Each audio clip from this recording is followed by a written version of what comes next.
राम राम। आज हम श्रीमद् भगवद गीता के अध्याय 4 कर्म संन्यास योग का श्लोक 12 संस्कृत उच्चारण और हिंदी अर्थ सहित सीखेंगे। पहला चरण का के बाद में है अंग। ये अंग क की लाइन में होता है, क ख ग घ और उसके बाद में अंग। यहाँ पर संस्कृत की वर्णमाला क्योंकि हलंत में रहती है इसलिए अंग के नीचे हलंत लगा रखा है। ये क्या काम करेगा? का पे बिंदी लगाएगा आधे न की। उसके बाद में क्षत्रिय लिखा हुआ। क्षत्रिय का अर्थ होता है आधा क और श से षटकोण पूरा। तो आधे क को आप कांक, का के ऊपर जो बिंदी थी उसको बोलते हुए नाक से कांक और श में अ मिक्स करते हुए का कांक शंत। त में अ मिक्स किया, श के साथ आधा न कांग शंत। त में अ की मात्रा तो विसर्ग को पढ़ेंगे ह। कांग शंत क में अ मिक्स करते हुए म के ऊपर जो आधा र है उसको क के साथ पढ़ेंगे कर। म में अ मिक्स करेंगे कर्मणा। शब्द पूरा होने के बाद णा पे अनुस्वार आधा म कर्मणाम। सी के बाद में जो लिखा हुआ उसमें द आधा है और ध से धनुष पूरा है तो सी के साथ आधा द पढ़ेंगे सिद्ध और ध से धनुष जो पूरा है उस पे ई की मात्रा लगा देंगे धी, सिद्धि। शब्द पूरा होने के बाद अनुस्वार आधा म सिद्धिम। पहला चरण फिर से कांक्षन्तः कर्मणाम सिद्धिम। दूसरा चरण देखते हैं। य में अ मिक्स करेंगे य, ज के साथ आधा न जन, त में अ मिक्स करेंगे यजंत। इह, ह में अ मिक्स करेंगे इह। दे व में अ मिक्स करेंगे देवता। ता में आ की मात्रा तो विसर्ग को पढ़ेंगे ह, हा देवता हा। दूसरा चरण फिर से यजंत इह देवता हा।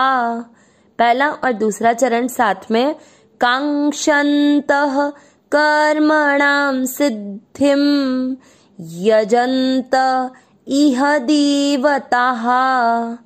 तीसरा चरण देखेंगे।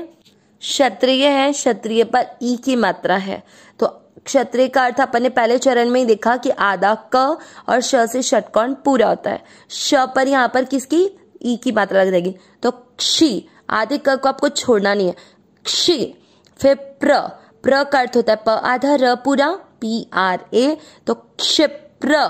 शब्द पूरा होने के बाद प्र पे अनुस्वार आधा में क्षिप्रम। ही की मात्रा छोटी, लंबा नहीं खींचना। ही मानुष्य, श से षटकोण है मानुष्य लोके। तीसरा चरण फिर से क्षिप्रम ही मानुष्य लोके। चौथा चरण देखेंगे।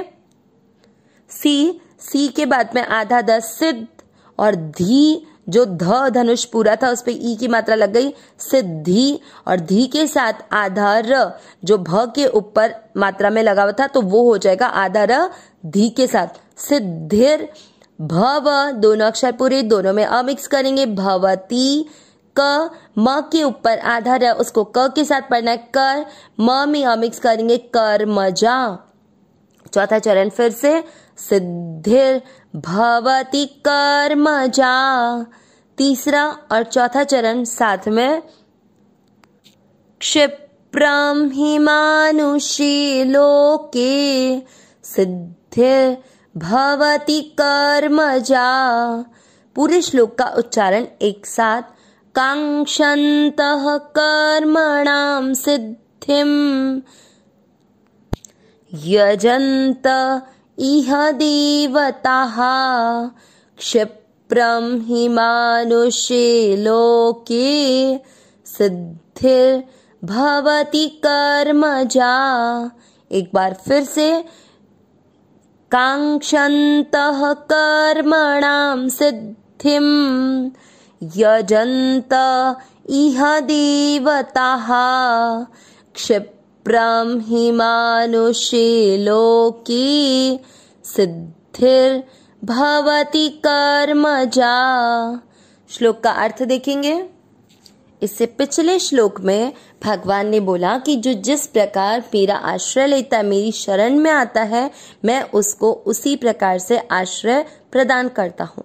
जब भगवान की शरणागति इतनी आसान है कि जो जिस भाव से भगवान की शरण आएगा, उसी भाव से भगवान उसे स्वीकार कर लेंगे, तो फिर सब भगवान की शरणागति में क्यों नहीं जाते, भगवान का आश्रय क्यों नहीं लेते, इसको भगवान आज के श्लोक में बताएंगे। कैसे? कांक्षन्तः, कांक्षन्तः यानी चाहने वाले, कर्मणाम कर्मों की, सिद्धिम सिद्धि, कर्मों की सिद्धि चाहने वाले मनुष्य। कर्मों की सिद्धि मतलब कर्मों के जो फल होते हैं उसकी प्राप्ति चाहने वाले मनुष्य। आगे यजंत, यजंत यानी उपासना किया करते हैं, यह इस देवता देवताओं की। तो जो कर्मों की सिद्धि चाहने वाले मनुष्य हैं वो देवताओं की उपासना किया करते हैं। जैसे आपको कोई भी पर्टिकुलर काम है तो आप उस पर्टिकुलर देवता को पकड़ते हैं और फिर उसकी उपासना किया करते हैं। ये भगवान ने पहले 2 चरण में बताया। आगे क्षिप्रम, क्षिप्रम यानी जल्दी ही यानी क्योंकि, मानुषे लोके यानी मनुष्य लोक में, सिद्धिर, आधार शब्द को जोड़ रहा है, सिद्धि के बाद का जब विसर्ग हटेगा तो आधार आ जाएगा, सिद्धि ही यानी सिद्धि, भवती होती है, कर्मजा यानी कर्मों से उत्पन्न होने वाली। तो मतलब तीसरे और चौथे चरण में भगवान ने क्या बोला, क्योंकि इस मनुष्य लोक में जल्दी ही कर्मों से उत्पन्न होने वाली सिद्धि होती है। तो पूरा अर्थ क्या निकला? कर्मों की सिद्धि अर्थात फल चाहने वाले मनुष्य देवताओं की उपासना किया करते हैं, क्योंकि इस मनुष्य लोक में कर्मों से उत्पन्न होने वाली सिद्धि जल्दी मिल जाती है। लेकिन क्या हमने कभी सोचा है कि जो कर्म कैसे है? कर्म अभी कर रहे हैं, कुछ दिन बाद में वो खत्म हो जाएगा। तो जब जो कर्म ही परिवर्तनशील है, अभी शुरू हो रहा है और कुछ देर बाद में पूरा हो जाएगा, तो उसका जो फल रहेगा, क्या वो फल टिका रहने वाला होगा?